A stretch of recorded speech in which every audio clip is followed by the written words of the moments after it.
एभली एक कृषि क्षेत्र में पूरा सप्लाई चेन को किभली भाव में आर्थिक करहब एवं जैविक कृषि एवं फार्म मेकानाइजेशन को संपूर्ण भाव में प्रोत्साहित करने दिगरे ये सम्मेलन पूर्व क्षेत्र में ये बहुत बड़ गुरुत्व बहन करे एवं प्रति राज्यर गोटे निश्चित भाव में बेस्ट प्राक्टिसेस कौ राज्य में कौ प्रडक्ट भल हो जलवायु संपर्कित से प्रडक्ट को आधार कर बेस्ट प्राक्टिसेस को अन्य राज्य में आडप्ट करा जो वरिष्ठ अधिकारी मैंने कृषि विभाग और वैज्ञानिक मैंने जो प्रचार निवर्ष जो रोड मैप या ब्लूप्रिंट हम से आधारित करके निश्चित भाव में कम विशेष कर नरेंद्र मोदी जी नेतृत्व में आज देश जेभली भाव में विकसित आड़ जाऊँगी सब क्षेत्र में जो आग को बढ़ुचे निश्चित भाव में आशा करी जे आत्मनिर्भरशील हवा आम ओडिशा को गुरुत्व आज बहन करे आम सरकार निष्पत्ति कृषि केवल विगणित नुह गुणित से आम प्रति क्षेत्र में जमी चाष कम आरंभ समय चाषीर जो विभिन्न समस्या से विहन एवं सार सहित कीटनाशक औषध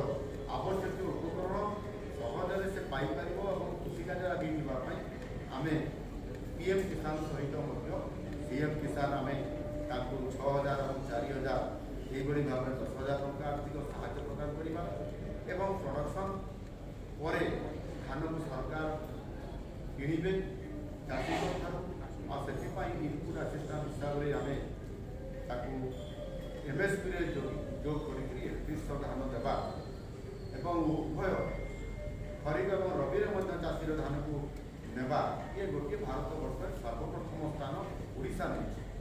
से प्रोडक्शन आज धान क्षेत्र में गाड़ी मेजरमेंट भारत वर्ष में ओडिशा आज द्वितीय स्थान हासिल कर निश्चित भाव में चाषी किभली भाव में बहुगुणित कर चाषी परिवार आय बढ़ा सहित से परिवार केमी सुख स्वाच्छंद आसपार से परिवार पिला जो मैंने सीएम किसान रे अंतर्भुक्त होती से परिवार छात्र छात्री उच्चतर अध्ययन करने जो पाठ पढ़ाई छात्रवृत्ति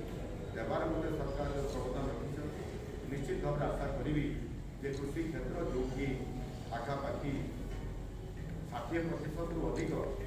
80% पाखापाखि पर्यटन चाष उपर जो मैंने निर्भर कर जो मैंने चाषी एवं जो मैंने आनुषंगिक कृषि कर जो मैंने कृषि क्षेत्र में श्रमिक हिसाब से काम ये भूमिका गुरुत्व अच्छी सरकार बहुगुणिक करने सहित आज पूर्वांचल कृषि सम्मेलन आगामी दिन में ओडिशा को एक नुआ दिशा देव जो कि ओडिशा आत्मनिर्भर हवा सहित